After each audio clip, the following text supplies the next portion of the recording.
Murad, bax, bu şəkildə gördüyüm tardır. Bu isə kamançadır. Bu da qaval.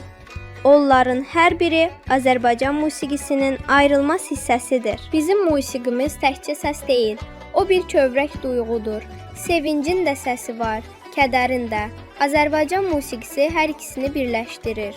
Bu dərsdə sən müxtəlif musiqi alətlərini və musiqi növlərini tanıyacaqsan. Muğam da eşidəcəksən, xalq mahnısı da, hətta Üzeyir bəyin operasından parçalar da. Murad, bir bu səsləri də dinlə.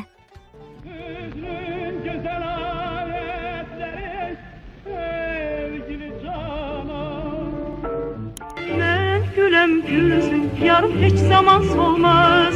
Mənim kimi gözəli belə sevməmək olmaz. Bakəzi şəhər mehriban diyar, sinəmdə boyatıb oldum bəxtiyar. Korifey sənətkarlarımızın mahnılarını tanıyandan sonra sən özünün Azərbaycan playlistini yaradacaqsan.